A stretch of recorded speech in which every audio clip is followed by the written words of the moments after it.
welcome back to the Silence Challenge. It is our last week this week. We're on chapter 28, day 28 today of 32, so we should finish on Friday the whole challenge, 32 days of silence. So if you are here and you've been here since the beginning, congratulations. If you're just hopping onto this and you're like, what on earth, you can dip into this by all means. You don't have to do it all. Or you can scroll back to the beginning, chapter 1, and take the journey with us. We're building up just literally to 5 minutes of silence. That's all we're doing, and reading this book together, Silence in the Age of Noise by Erling Cargi. I haven't recorded for a few days because Friday I was travelling early to Dublin on a little weekend break with my hubby and some friends, so there was no way of me fitting it in because we were up early and flying. Had a lovely time, loved it, very much fun time, and now I'm back. It's Monday and I'm recording this, chapter 28. So how have you been? Do let me know in the comments. Do interact with me, give me a little like, give me a subscribe or a follow, and pop a comment. Join in with me. Chapter 28. All you have to do is listen. Get yourself comfortable, listen to this very short chapter, this passage, and then we're going to sit together today for 4 minutes 20, which I think we might have done the other day. Then we'll just build up to 5 minutes at the end of this week, and then we'll be there. Take a breath and let it go. One poem that I have learned by heart is a haiku, brevity's poetic form, by the Japanese poet Basho. An old pond. A frog jumps in. The sound of water. When I recite it to myself, I picture calm surroundings, the frog almost silently reaching the water, and the tiny ripples in the otherwise glassy surface, spreading outwards in a circle where the frog has landed. Another Japanese poem written by an unknown poet from the Matsushima group of islands is comprised of only 2 words. Oh, Matsushima. I am particularly fond of that poem. The poet was apparently so overwhelmed by what he observed, the beauty that revealed itself, that all he could manage was to say the name of the islands before falling into silence. Where the truth or reality don't permit themselves to be put into words, as Wittgenstein and Helberg claimed, chatter seems to diminish. If the poet had continued writing more about the feelings he experienced, reflecting on them and conceptualizing, I fear his thoughts would have ruined the poem. The arrow leaves the bow, as a Zen master described the start of a bad poem, but does not fly straight to the target, nor does the target stand where it is, and the poet fumbles his way around through too many words. That which seems to take place between 2 people is naturally only a small part of the story. Below the surface, something else is at play. If these vibrations were to be recorded, I suspect there would be enough noise for a Serbian brass band. I often recognise that something is going on, but I seldom understand it well. When I travel in Japan, I feel this understanding rising to the surface. I don't know the language, but I have the good fortune to be with people who have mastered it. For while we Norwegians experience silence in a conversation as something that cuts it off, a good journalist knows that the best moments in an interview often come just after they have put away their laptop or voice recorder and officially ended the interview. Silence in Japan comprises a significant portion of the conversation. When I am able to observe 2 people speaking Japanese for a prolonged period, I am struck by how the short and long pauses feel as difficult to express as finding the right words. The silence seems to be just as rich in its content as the words. The pauses seem like a bridge, with the 2 people having the conversation on opposite banks of the river, and when they speak again, they cross the river. It is gaining mastery over silence for the sake of silence. That's It's an interesting take on silence, isn't it? To even think about how we might find silence during a conversation. I really do think that we really don't do that very well, especially in where I live, in our culture.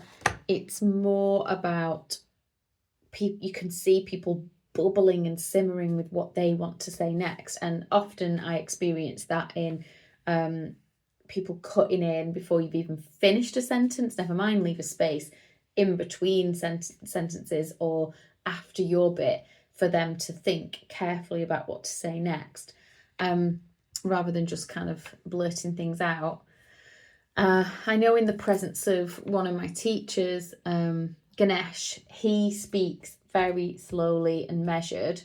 And he often, when he's teaching and lecturing, will just have silence. You know, you'll just see him kind of thinking about what he wants to say rather than just rabbiting.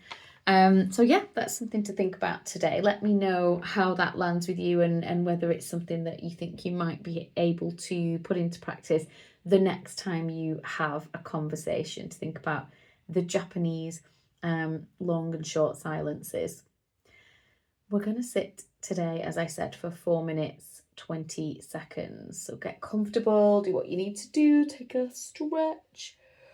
Feel free to close the eyes and go within, exploring the silence that we talked about the other day of internal silence, witnessing the noise or the spaces between the thoughts in your own mind.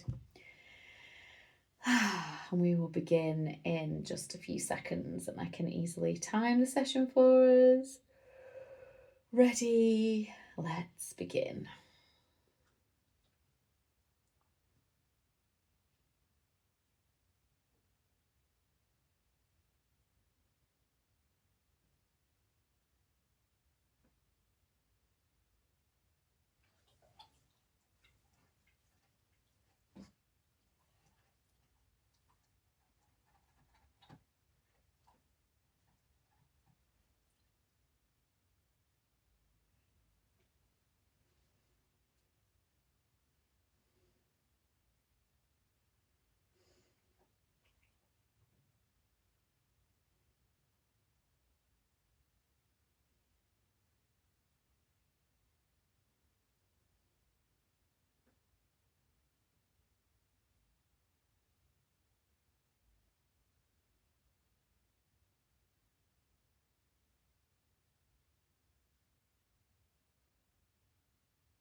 Well done, everyone. That is our 4 minutes and 20 seconds. Did anyone hear my dog's big sigh towards the end of that? I've got a little bit of a tickly chesty cough, so I've got a bit of a cup of tea with a bit of honey in it. I was sipping there, didn't want to disturb your silence with my coughs, so I think my son has kindly gifted that to me because he's had it. So let me know if you enjoyed today's session, what you got from it, what your takeaway was, what you think about that silence in conversation subject. And do come back and join me tomorrow. We're nearing the end of our challenge together. 4 minutes and 30 seconds tomorrow. Have a great rest of your day and I'll see you soon. Bye for now.